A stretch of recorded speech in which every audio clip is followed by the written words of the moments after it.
Hello friends, आज मैं आपको क्या बता रहा हूँ। यानी सेट बता रहे हैं क्या, क्वेश्चन बैंक के यानी साइंस में। साइंस के आप इनमें से 50 क्वेश्चन बताएंगे। आपको कोई भी एग्जाम दीजिएगा, इसमें से आपको क्वेश्चन पूछा जाएगा।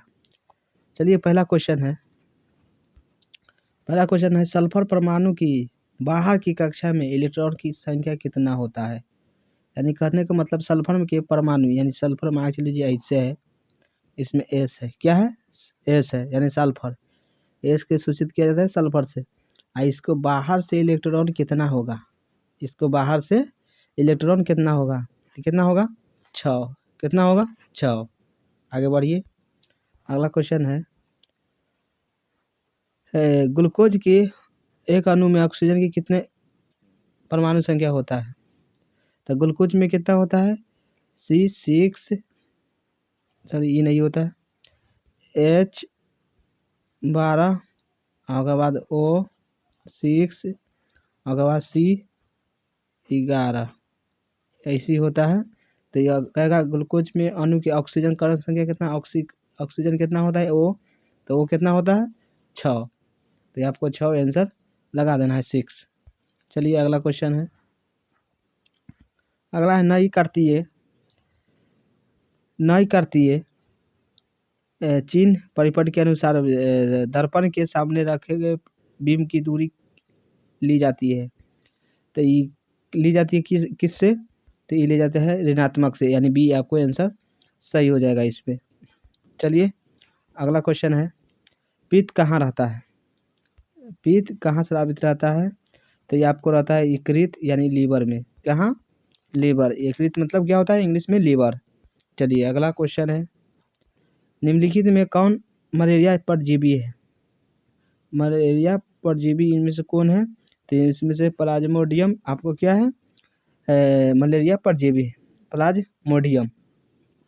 चलिए अगला क्वेश्चन है, अगला क्वेश्चन आपको मिलेगा एल्यूमिनियम पर मोटी ऑक्साइड की परत चढ़ाने की प्रक्रिया क्या कहलाता है। अगर एल्यूमिनियम पर मोटी परत चढ़ाई, जैसे मान के लिए ये एल्यूमिनियम है, अब इस पर कोई मोटी परत चढ़ाइएगा तो इसको क्या कहते हैं, तो इसको कहते हैं एरोडीकरण। क्या कहते हैं, एरोडीकरण। अगर लोहा पर चढ़ाइएगा, अगर लोहा पर चढ़ाइएगा तो क्या हो जाएगा, ये जस्तीकरण। लेकिन ये कर क्या, एल्यूमिनियम पर, तो ये क्या हो जाएगा एरोडीकरण। चलिए अगला क्वेश्चन है मानव नेत्र के दूरी कितना होना चाहिए। मानव नेत्र के लिए दूरी कितना होना चाहिए, ये स्पष्ट दृष्टि का न्यूनतम दूरी नहीं कह रहा है। मानव नेत्र के लिए दूरी कितना होना चाहिए, तो अनंत तक आदमी देख सकता है, एक लिमिट नहीं होता है अनंत। तो आपको आंसर डी हो जाएगा। चलिए अगला क्वेश्चन ले लेते हैं कौन सी वैश्विक ऊष्मा के लिए उत्तरदायी है। इनमें से कौन है जो वैश्विक ऊष्मा के लिए उत्तरदायी है, तो CO2। कौन, CO2 यानी कार्बन डाइऑक्साइड। चलिए अगला क्वेश्चन है कौन सा अजैव नवीकरणीय कचरा है। तो इसमें से कौन है कचरा, तो आपको इसमें से होता है थर्माकोल। कौन आएगा, थर्माकोल। तो थर्माकोल आपको क्या हो जाएगा, अजैव नवीकरणीय कचरा है। चलिए अगला क्वेश्चन है निम्नलिखित में कौन सा लेंस है जिसकी फोकस दूरी क्या होता है, धनात्मक। यानी धनात्मक कहने का मतलब ये प्लस में, ये प्लस में कौन रहता है, तो ये उत्तल लेंस रहता है। कौन, उत्तल लेंस। अब माइनस में पूछेगा तो ये अवतल हो जाएगा, लेकिन ये पूछ रहा है क्या प्लस में यानी धनात्मक में, तो आपको उत्तल लेंस सही हो जाएगा। चलिए अगला क्वेश्चन है समांतर क्रम में संयोजित प्रतिरोधों की संख्या घटने से उपरोक्त संयोजित प्रतिरोध का कुल आवेश कितना होगा। यानी क्या होगा, घटेगा कि बढ़ेगा। तो इसमें से आपको समांतर क्रम में अगर कोई चीज़ उसको जोड़िएगा यानी उसको संख्या घटने लगेगा तो उसको प्रतिरोध है ना कि कुल प्रतिरोध बढ़ने लगेगा। क्या होगा, बढ़ने लगेगा। अगला क्वेश्चन है कवक में पोषण की कौन सी विधि पाई जाती है। तो कवक में क्या पाया जाता है, मृत जीवी। कौन पाया जाता है, मृत जीवी। अगला क्वेश्चन है निम्नलिखित में कौन सा पद है जो विद्युत परिपथ के विद्युत शक्ति को निरूपित करता है, तो कौन करता है? आई स्क्वायर आर। कौन? आई स्क्वायर आर। तो आपको ए आंसर सही हो जाएगा। चलिए अगला क्वेश्चन है, निम्नलिखित में कौन सा संवेदनग्राही नहीं है, यानी सोचने की क्षमता नहीं है, तो आपको कौन हो जाएगा? इसमें से आपको डी दिमाग है जो संवेदनग्राही नहीं है। उसके बाद यानी सुन सकते हैं कौन से? कान से सुन सकते हैं, आँख से देख सकते हैं, नाक से सूंघ सकते हैं, दिमाग से क्या करता है? ये काम करता है, क्या? सोचने का काम करता है, तो ये नहीं होगा। तो आपको इसमें से डी आंसर नहीं होगा। चलिए अगला है क्वेश्चन, किस दर्पण का उपयोग सामान्यतः वाहनों तथा फर्श दृश्य देखने के लिए उपयोग किया जाता था? उत्तल दर्पण को 60 मीटर के रूप में देखने के लिए प्रयोग किया जाता है। चलिए अगला क्वेश्चन है, किस रंग का तरंगदैर्घ्य सबसे अधिक होता है? तो तरंगदैर्घ्य सबसे इंद्रधनुष लगता है तो सबसे ज़्यादा कथी का होता है? लाल के। क्या होता है? लाल के आपको सबसे ज़्यादा होगा, तो लाल आपको ए आंसर सही हो जाएगा। चलिए अगला है क्वेश्चन, असमजात अंग को उदाहरण है, तो असमजात अंग के उदाहरण निम्न से कौन है? जैसे हमारा हाथ और कुत्ते के अग्रपाद, ये दोनों एक होता है, तो हमारा हाथ और कुत्ते के अग्रपाद, ये आंसर हो जाएगा। चलिए अगला क्वेश्चन है,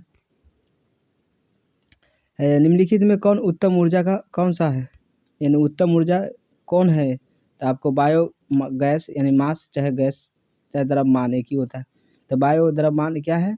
हमारा है उत्तम स्रोत है किसको? बायोगैस का। चलिए अगला क्वेश्चन है, निम्नलिखित में अंतःस्रावी ग्रंथि और बाह्यस्रावी ग्रंथि जैव कार्य नहीं करता है, किसमें नहीं करता है? तो आपको अंडाशय में ये सब काम नहीं करता है। अंतःस्रावी ग्रंथि और बाह्यस्रावी ग्रंथि कार्य नहीं करता है आपको अंडाशय में जाके। चलिए अगला क्वेश्चन है, फ्लेमिंग के बम हस्त नियम बाएं हाथ की तर्जनी संकेत करता है, क्या करता है? संकेत करता है, क्या करता है? चुंबकीय क्षेत्र दिशा। चलिए अगला क्वेश्चन ले लेते हैं। अगला है, निम्नलिखित में कौन गंगा है जो प्रदूषण के लिए उत्तरदायी नहीं है? तो इनमें से आपको कौन गंगा है जो प्रदूषण के लिए उत्तरदायी नहीं है? तो इसमें से गंगा में मछली पालना, ये आपको प्रदूषण नहीं है। चलिए अगला क्वेश्चन है, पुष्प का नर जननांग कहलाता है, क्या कहलाता है? पुष्प का नर जननांग कहलाता है, क्या कहलाता है? पुंकेसर। क्या कहलाता है? पुंकेसर। तो आपको ये आंसर सही हो जाएगा। अगला, किस लेंस का उपयोग कर दीर्घ दृष्टि दोष का संश्लेषित किया जा सकता है? तो इसमें आपको उत्तल लेंस का उपयोग कर सकते हैं, दीर्घ में उत्तल लेंस का उपयोग कर सकते हैं दीर्घ दृष्टि दोष में। चलिए अगला क्वेश्चन है, विरंजन चूर्ण का रासायनिक सूत्र क्या है? विरंजन चूर्ण का रासायनिक सूत्र क्या है? तो आपको CaOCl2, आपको ये आंसर हो जाएगा विरंजन चूर्ण का, यानी आपको बी आंसर सही हो जाएगा। चलिए अगला क्वेश्चन ले लेते हैं, कौन सा पदार्थ है जो लाल लिटमस को नीला कर देता है? तो इसको क्षार है ना, जो लाल लिटमस को नीला कर देता है। आम्ल होगा जो लाल को नीला को लाल करता है, आम्ल। ये है क्षार है जो लाल को नीला कर देता है। तो दोनों में कंफ्यूज हो जाइएगा, इसलिए कहते हैं नीला है जो क्या करता है? लाल में कन्वर्ट करेगा, तो उसको क्या कहेगा? क्षार।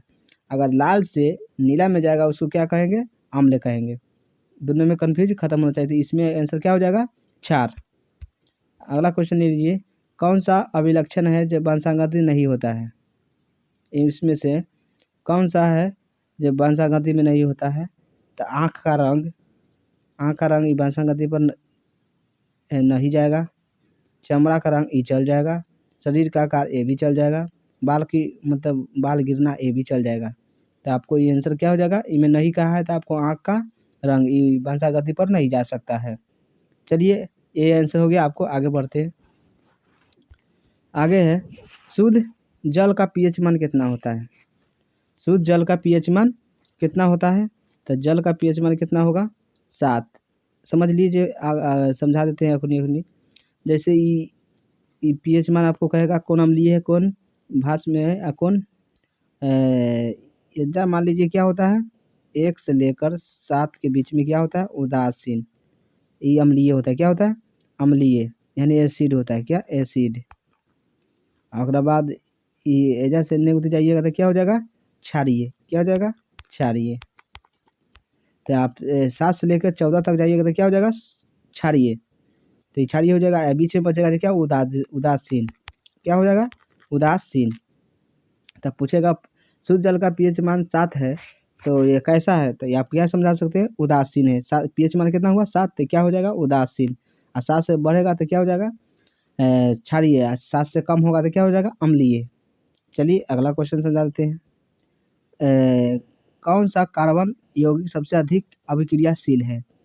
तो इनमें से कौन ऐसा कार्बन है जो सबसे अधिक क्रियाशील करता है, तो C2H6 ये सबसे ज़्यादा अभिक्रियाशील करता है। अगला है हाइड्रोकार्बन के 2 परमाणु के बीच कितने बंध बनता है। हाइड्रोकार्बन के 2 परमाणु के बीच कितने बंध बनते हैं, तो ये 2 गो है क्या हाइड्रोजन। तो हाइड्रोजन के परमाणु संख्या कितना होता है 1, तो 1 के ना बनेगा। तो 2 गुना चाहे 3 गुना है, 1 में 2 गो से क्या कीजिएगा गुना कीजिएगा तो कितना आएगा 1 के ना आएगा। तो यही आपको 1 अबंध बनेगा। चलिए अगला क्वेश्चन है विद्युत ऊर्जा का व्यापित मात्रा क्या कहलाता है। विद्युत मात्रा को व्यापित मात्रा क्या कहलाता है, तो यूनिट। आपको विद्युत जब चेक कीजिए किया होगा तो यूनिट में। चलिए अगला क्वेश्चन है कार्बोहाइड्रेट और प्रोटीन तथा वसा के पूर्ण पाचन को स्थल निम्नलिखित में कौन सा अंग है। तो इसमें छोटी आंत है। क्या आपको कार्बोहाइड्रेट और प्रोटीन और वसा ये सब कहाँ पचता है, तो छोटी आंत में। कहाँ छोटी आंत में एक होता है क्या क्षुद्र तंत्र वजह पर आपको जाके उसको पाचन की क्रिया होता है। हमारे शरीर में कौन सा हार्मोन है जो कार्बोहाइड्रेट और प्रोटीन या वसा को उपचयन का नियंत्रित करता है। तो हमारे शरीर में कौन सा ऐसा क्या है वो यंत्र है या हार्मोन है जिसे हमारे शरीर में जाके उपापचय नियंत्रित यानी निकालता है, तो इंसुलिन। क्या इंसुलिन। चलिए अगला क्वेश्चन है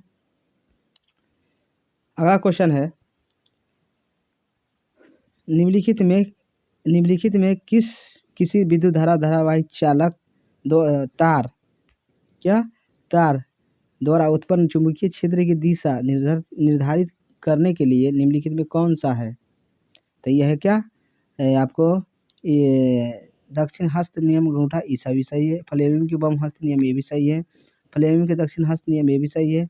आपको इनमें से सभी सही हो जाएगा। क्या इनमें से सभी सही हो जाएगा। अगला क्वेश्चन है ग्लूकोज का विखंडन पायरुवेट में होता है या इसका प्रक्रम क्या संपन्न होता है, यानी क संपन्न होता है।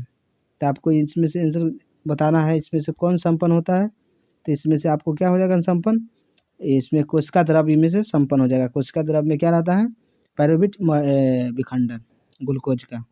चलिए अगला क्वेश्चन है निम्नलिखित किसी प्रोटॉन को निम्नलिखित में कौन सा गुण चुंबकीय क्षेत्र की मुक्ति गति को समय परिवर्तित नहीं किया जा सकता है।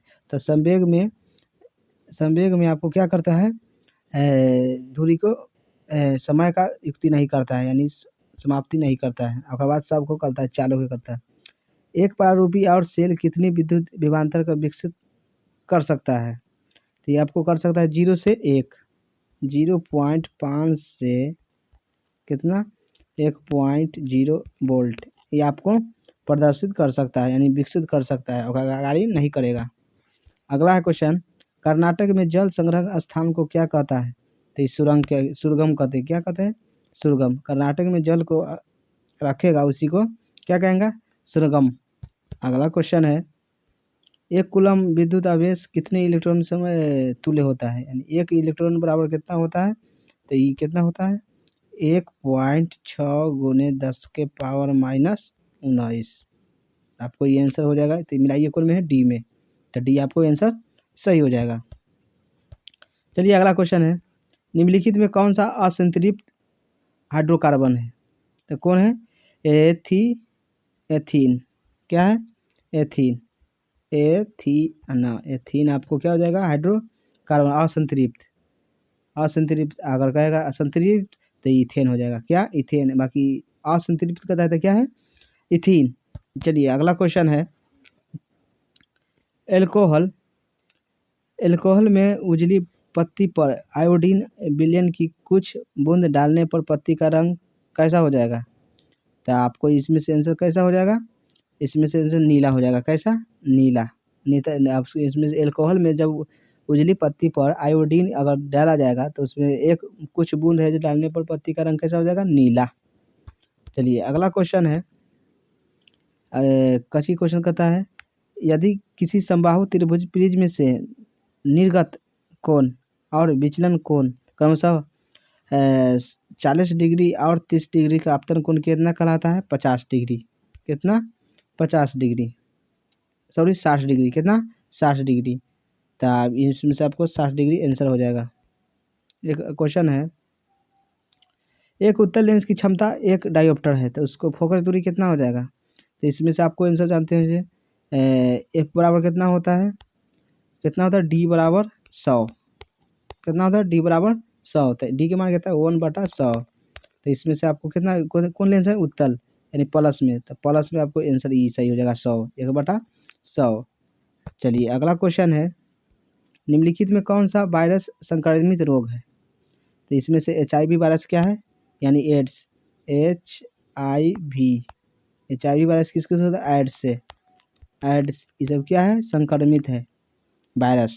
चलिए अगला क्वेश्चन है, परागनलिका का बीजांड की वृद्धि करना किस प्रकार की होती है, चाहे अनुवर्तन संबंधित है।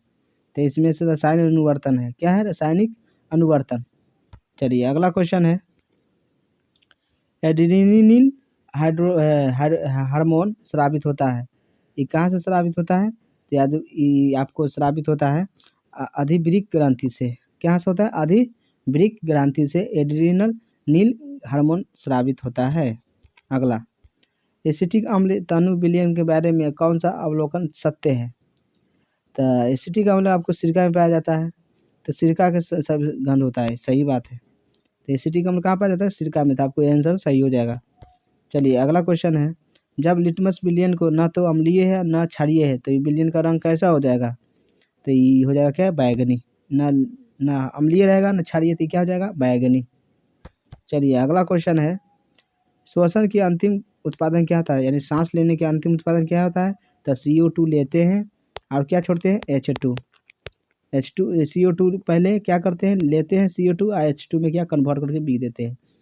तो आपको CO2 ई भी नहीं होगा, CO2 ऊर्जा ई नहीं होगा, H2O ऊर्जा नहीं होगा, यानी CO2 पहले H2 लेते हैं और उसके बाद CO2 छोड़ देते हैं ऊर्जा के रूप में। तो चलिए ये आंसर आपको सही हो जाएगा, डी वाला। अगला क्वेश्चन है, निम्नलिखित में प्रकाश का रंगों में किस रंग का अनुवाद सबसे अधिक होगा। तो सबसे अधिक होगा प्रकाश के रंग में बैगनी। किसको होगा, बैगनी के। अगला क्वेश्चन है, सबसे लास्ट क्वेश्चन, निम्नलिखित में कौन सा अधातु है। तो इसमें से अधातु आपको कार्बन हो जाएगा। क्या हो जाएगा, कार्बन क्या है, एक अधातु है। क्या है, अधातु। अधातु क्या है, कार्बन। चलिए इतना क्वेश्चन आप समझ लिए, उसके बाद आप क्वेश्चन समाप्ति। तो वीडियो अच्छा लगा तो लाइक सब्सक्राइब और शेयर कर सकते हैं।